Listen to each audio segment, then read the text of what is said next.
Project Pride SRQ thanks the Community Foundation of Sarasota County for a grant supporting the Brunch Show. It's a beautiful day here in Sarasota, right in front of the glorious Florida Studio Theater. But inside the studio, it's raining cats and dogs. Everything's coming up pets on this next episode of the Brunch Show. Grab a mimosa and let's go.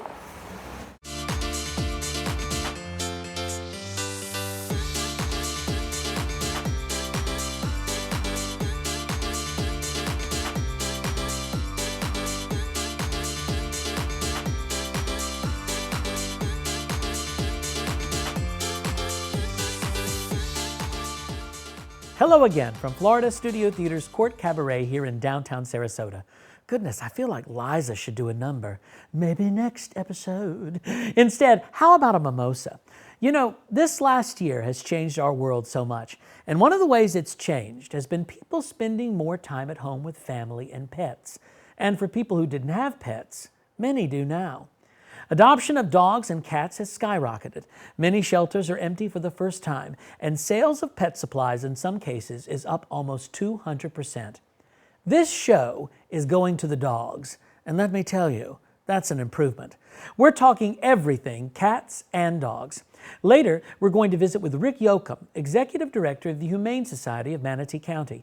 He'll fill us in on what they do and how to adopt a cat or dog. And we might find out if there really are cat people and dog people, and hopefully no fighting like cats and dogs in the process. And we will be hearing from Daniel Milks in our Sarasota, and Beneva Fruitville answers some burning questions. Now, not every dog is a pet. Many are service dogs, trained and raised to assist people in everything from being a set of eyes to sniffing out bombs and drugs to assisting people with mobility issues. And it's just those sorts of dogs we're talking about today. Joining me are Chris and Chip and Paul. They're puppy raisers for Southeastern Guide Dogs. Welcome. Now, no mimosas for Paul. Do you think Paul would like a mimosa? He's not old enough. No, yes, only 2 years old, right? Right. Oh my gosh, a 2-year-old lab. I have a lab at home that's 2 as well. And she would have already knocked down the table in the set. So there you have it. Now tell me, you two are, you've always had dogs, of course, but you two are puppy raisers. And what is a puppy raiser? Well, we get a puppy around 10 weeks of age, and we raise them in our homes, and we teach them basic skills, you know, sit, stay, down, and we teach them house manners, and we socialize them. We take them basically everywhere we go. That's great. How long have you been doing this? I started in 1997. Wow. Was my first dog. So it's been 24 years. Wow. Yeah, wow. We don't like to talk about the time. Let's not count it, shall we? What kind of training? I know that you basically train the dogs and get them ready to be service dogs, but what kind of training did you both need to have to raise a service dog? Is there training for you as well? Once you get involved, there's some training, but to initially get started with the group, there's really no qualifications other than just loving dogs and having some spare time to put into it. The organization really helps to educate you on, you know, what the requirements are and what they need for you to do with the dog. So anybody can get involved with this. See, I really want to do that. But see, the thing would be hard for me is I'd want them to basically flunk every time so I could keep them, and then I have a house full of I can't labs. say it didn't start out that way for me Yeah. because it kind of did. I'm like, ooh, I love this dog. I'm going to keep it forever. Right. But in giving them back, it's kind of imagine. an interesting experience. Yeah. It's not the most thrilling of day, but eventually once you get to see what the dog does for someone else, you realize that giving them back is a really good thing. And they do sometimes flunk the training program, right? Like sometimes, I hate to say flunk, but that's they sometimes don't pass and move have a on. different calling. Yes, exactly. To be, you know, someone's companion and pal, like We Paul call it over there. Career change. A career change. Yeah. I like that. That's better than what I was saying. So sometimes they do, which is interesting to know. And so they just stay in the home, which is kind of amazing. Now tell me a little bit about Southeastern Guide Dogs. I know most people watching this will know about it, but do you have any insights on the history of the organization? Well, they started, I believe, in 1982, a very small campus in Palmetto. And they've expanded many times in the last 5 or 6 years. I think the oldest building now is 6 years old, and it truly is state of the art. When they open up tours, and I'd encourage folks to go tour the campus. It's very interesting about what they provide for the dogs. They even have aromatherapy rooms for the dogs. They have massages for the dogs. So it really is a focus on the dog and getting them ready to go with a visually impaired person or a veteran. And that really was the initial goal that the school started out, was to provide dogs for the visually impaired. Yeah. But as they went along, they realized that not every dog was cut out to be, in that particular job. It takes a very special dog to guide someone that has no eyes, that can't see. Right. So the school started expanding and looking for other ways that they could utilize these dogs that they put so much time and, donors' money into, and puppy raisers like us that have spent time. So they developed several other programs where they could give these dogs jobs. We've had ones that went to Florida Fish and Wildlife. They have the Veteran Service Dog program now, so soldiers with PTSD. And that's what Paul was initially going into that field. So there's just a host of other different things. What are some of the other ones? Gold Star families. Yeah. They'll place dogs with. Children's hospitals. Mm-hmm. There's that great picture online of all those labs, they're seated and they're ready to start work in front of the doors of the hospital rooms. It really is quite an amazing thing. Dogs are such a special part of our lives, especially these beautiful dogs. I want to thank you both for being here. It was terrific. In St. Petersburg, the mayor, Rick Kreisman, he also he raises the dogs as well. So there's great photos of City Hall with all the dogs around. And I said, that's got to be fun. A perfect way to head to work to have one of them here. And I'm super excited. So great to meet both of you. And it is a delight to meet you, Paul. You did so well. Paul did so well. Didn't even need a mimosa to be calm in front of the camera. Look at that. A famous actor once said, never work with kids or animals. Well, we're breaking that rule today. Coming up next, it's dogs and cats, and where you can find your next furry companion. And I'm not talking about a bear bar.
As I mentioned earlier on the show, pet adoption is way up since the pandemic began, and there's no better way to get a pet than through adoption.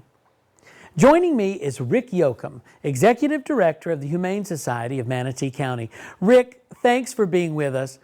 Appreciate the opportunity to come in and speak today, so thank you. I wish I could send a mimosa to you virtually.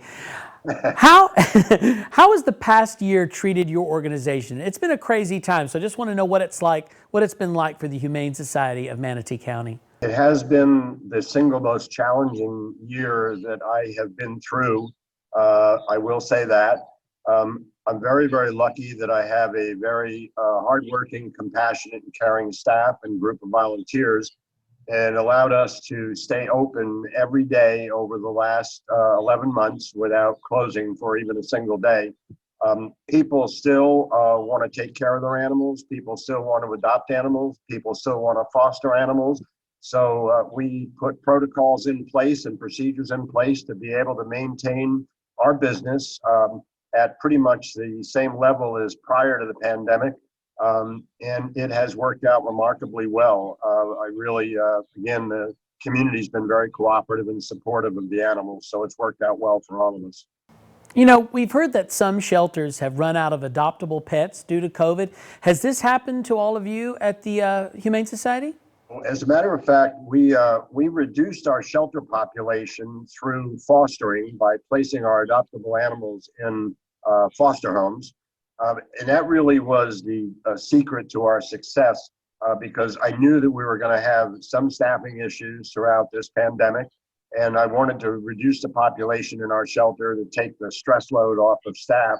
And we had quite a few people who stepped up and fostered for the first time.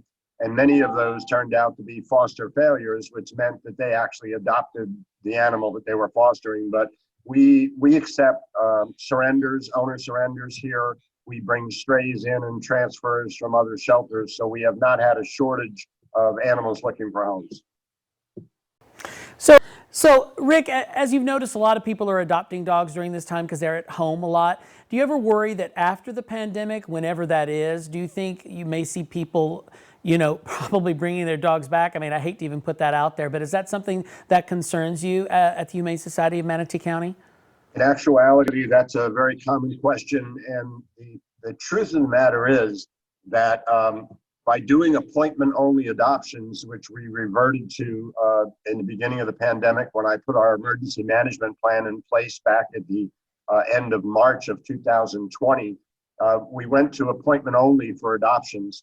And what that did was that brought only people who were seriously looking to add an animal into their home in to look at animals. And we really don't have a concern with that because quite honestly, most of the people, the vast majority of people who adopt a dog from a shelter, within a matter of 8 minutes upon getting home, have now fallen deeply in love with that dog. It's a lot quicker than 90 Day Fiancé on TV, on reality TV. So no, it really has not been a major concern of ours, and we really have not seen that happen up to this point at all. That's great news. Rick, I really want to thank you for all the great work that you do and everyone there at the Humane Society of Manatee County. We love having you here on the Brunch Show, and I hope that our viewers will take the time to check out your mission and see what's up and see what you all are doing there. Thanks so much for being with us today. Thank you very much, Matthew. I appreciate the opportunity to be here. Have you ever had the need to board your dog for a very long time? Say you're in the military and being deployed, or your job is transferring you for 3 months. Dantes Den is a place that can help. In addition to being a shelter for dogs that need a temporary home, they have dogs that need a permanent home. With me is Marcia Panucci from Dantes Den. Marcia, you offer something different from other adoption services. Is that right? It is, and 2 of our programs are, we're the only ones in the nation doing them. I love dogs so much. I love all animals, and I love the work that you do. Tell me about some of the adoptable dogs that you have. We receive our adoptable dogs from either owner's surrender or going to kill shelters, which there are many in Florida.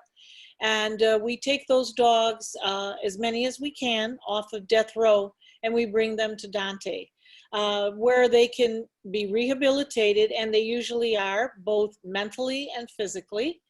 And then after a suitable amount of time, we put them out for adoption. You know, I've seen pictures of the facility. It's more like a residential facility than a shelter. Is that because of the long-term residents you have? Because of the environment that we wish to create, yes. We did not want it to be looking like an institution.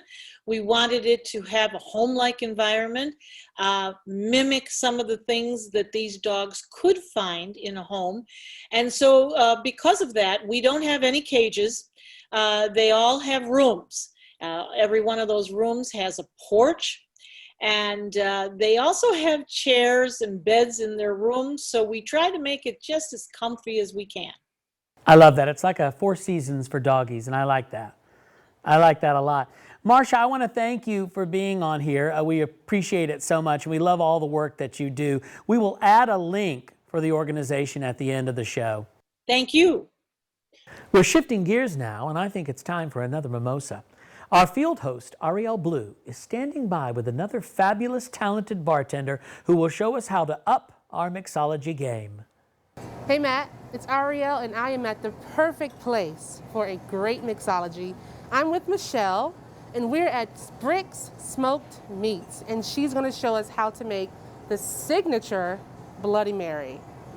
Yes, I hear this is a crowd favorite for a brunch. Yes, it's our ultimate Bloody Mary. So we use our house-infused vodka and then our homemade Bloody Mary mix. And then we put a rib that's smoked for 18 hours in our smoker, our candied bacon burn ends, and our house-pickled veggies, and then a lemon, lime, and an olive. Okay, let me focus. You said infused vodka. Yeah. What is this infused with? So we let it ferment first, sit with onions, peppers, garlic, celery, kind of a little bit of everything. Just let it sit over about a couple weeks, and then we strain it out, and that's kind of why it has the color it does.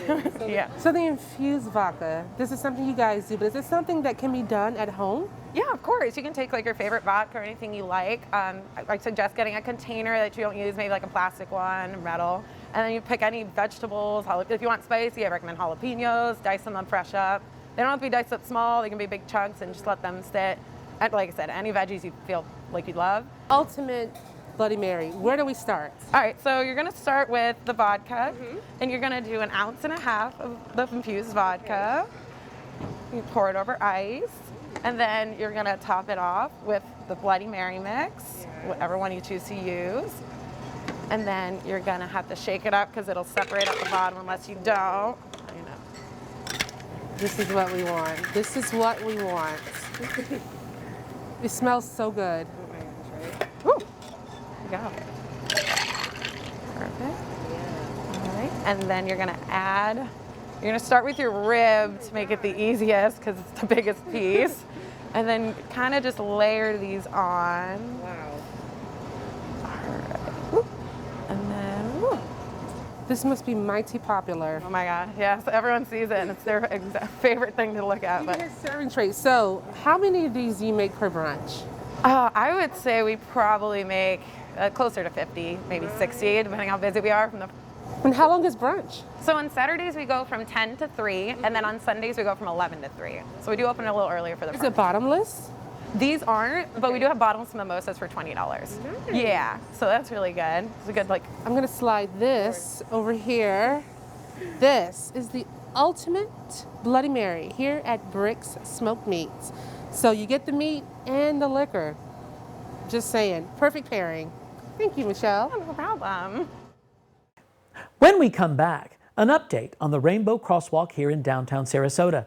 Beneva Fruitville shares her wisdom and answers fan mail. And Daniel Milks shows us another spot that makes Sarasota such a special place to live. Guests of the Brunch Show stay at the Hotel Indigo in Sarasota. Located in the heart of downtown Sarasota's Arts District, it's your luxury home away from home. HotelIndigoSarasota.com.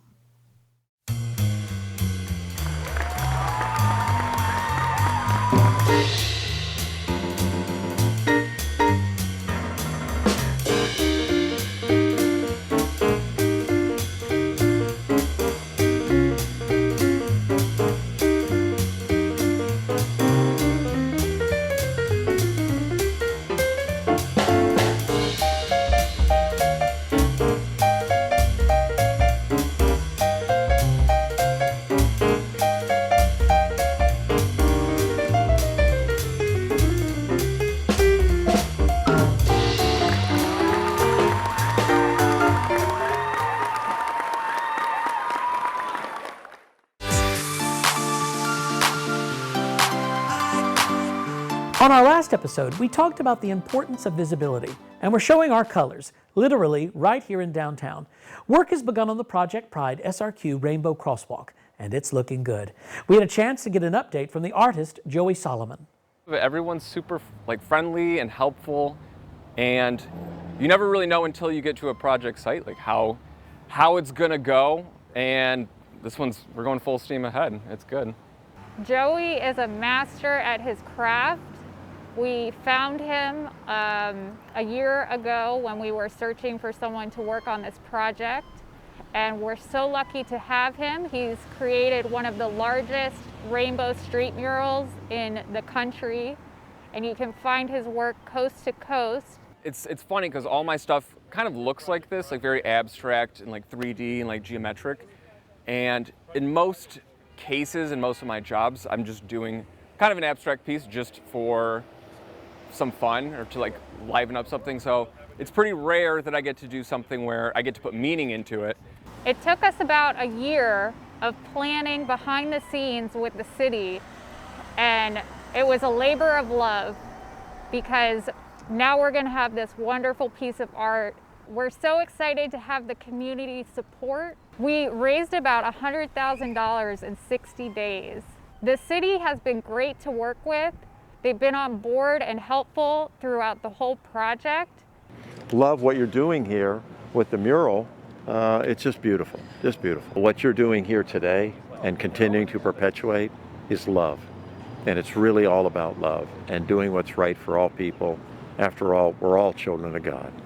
So excited to have this wonderful celebration of love and inclusivity right here in our city. The grand opening celebration at the end of June, it's open to the public, and we're so excited to have this wonderful celebration of love and inclusivity right here in our city.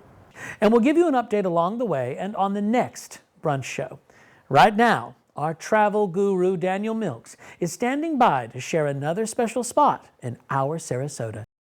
The construction of the city pier is one of the first projects undertaken by Scottish colonists when they arrived in Sarasota in December of 1885. The city of Sarasota acquired the land in 1917 and is what we know today as Bayfront Park, although the landscape has changed quite a bit since then, with the rerouting of US 41 along the bay in the late 1950s and the construction of what is known today as Marina Jack in the mid-1960s. The park remains a waterfront treasure in the heart of Sarasota. Bayfront Park is a very extensive park. It stretches all the way from Gulfstream all the way down to Selby. Where we stand right now is really called Island Park, but it's part of the Bayfront Park. I think people have now realized the importance of outdoor space, which one of the commitments from the City Commission is always providing access to everyone to the bay. And so, you know, when you come here, you have the children's playground, you have the splash pad, you have the ability to go out on the peninsula and view the bridge.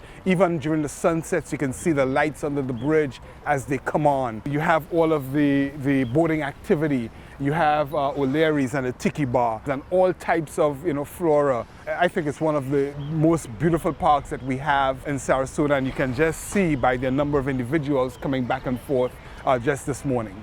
And against the backdrop of the park's natural beauty, mid-January through early April brings a large-scale exhibit that uses art and education to expand consciousness and open hearts to celebrate diversity. We're so honored to have embracing our differences here at Bayfront Park and in our city. It is something that we wholeheartedly support. This is something that I believe, that I wouldn't even say believe, that I know it's great for this community. This is a display that really encourages individuals to not only understand differences, but to accept those differences. And for those who have entered into the program, it shares their creativity in terms of how to connect individuals of differences, different mindsets, different opinions, and bring them together. This, again, is a commitment and a testament to this community and its openness to accept everyone. So whoever you are, the city of Sarasota's Bayfront Park is the place to spend a morning or afternoon. I think even if you got your full day, come and spend the time at the Bayfront. Take a picnic basket, lay it out on the grass, sit back, relax, and just enjoy the sights and sounds around you. I love the Bayfront and we'll have to visit soon. Thanks so much, Daniel.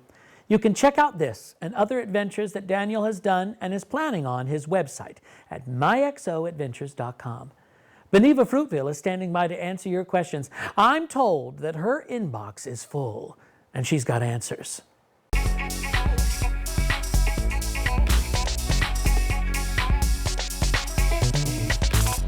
Hi there, and welcome back to another segment of Ask Beneva, the segment where you can literally ask me anything in the world, and I'll give you an answer. Now, for our first question, what is the most exciting change for your whole transition? Well, I haven't had that done yet, but my transition has been filled with fabulous changes. I think my favorite to date has been my boobs. Honestly, I love them. They've grown from a good solid B cup to a full D cup in a year. It's cuckoo pants, but I love it. So I think that my boobs are my favorite part of the transition. Do you still think of yourself as gay now that you're trans? And that's a very good question, something that I've pondered for during my whole transition. I think the best way I can answer that is that I definitely consider myself all part of the LGBTQ umbrella. I still identify with that. And so I think the answer is yes, but then I also think of myself as a woman. So, and then I'm also attracted to like everybody. I mean, I'll pretty much sleep with anyone. So, you know, I guess I'm just not picky. How do you know if someone is a top or a bottom or both? I don't know, try and find out. No, I would say there's a lot of like stereotypes when it comes to power plays within relationships and who does what and when and where they put it. So I would just say, you know, if there's something specific that you like, to ask your partner to do that. If there's something that you specifically like done to you, then you ask for that. So, I mean, as far as like generalizing who's a top and who's a bottom and whether they're straight acting or whether they're a big old Nelly girl, you know, who knows? I mean, I've been topped by big old Nelly girls before. How old were you when you knew you were gay? That's a very good question because I knew I was different. I didn't really have the words for gay, and I certainly didn't have the words for trans when I was a child, but I knew I was different. And my upbringing, my parents, made that to be a special thing, something of wonder, something to explore, as opposed to something that could be seen as negative, as somebody wanting to fit in. So I think the first time I thought, you know, I was different than everybody else, gosh, 3, 4. I didn't have words for it then, like I said, but, you know, later on when I did have words for it, I certainly identified pretty young as being a gay male. And then as I've, you know, lived my life and now am well into my transition, I consider myself a trans woman, obviously, and legally a woman now, so I could pee wherever the hell I want to. Well, this is all the time we have for this Ask Beneva segment. I would like to give a huge thank you to State Street Restaurant and Bar for housing us in this gorgeous setting. I also want to let you know, if you have any burning questions, get penicillin. No, just kidding. If you have any burning questions, please feel free to contact me on Facebook, Beneva Fruitville, on Instagram @BenevaF, or you can always go to my website, BenevaFruitville.com, to the Ask Beneva page. And as always, you may not remember the question, but you'll always remember the answer when you ask Beneva.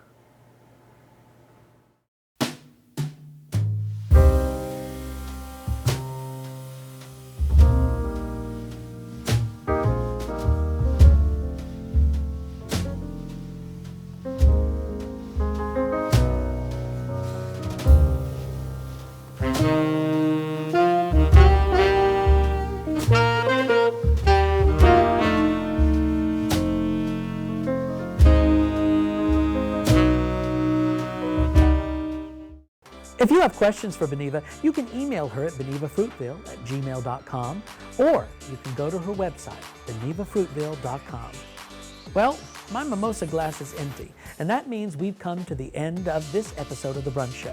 Thanks to our guests, 4 and 2-legged. On the next show, we'll be following up on the crosswalk, and we'll be talking drama. No, not soap operas. We'll explore the performing arts scene here in Sarasota. As always, a special thank you to the Community Foundation of Sarasota County for their support and Florida Studio Theater for being such gracious hosts. I'm Matthew McGee, aka Miss McGee, and we'll see you next time.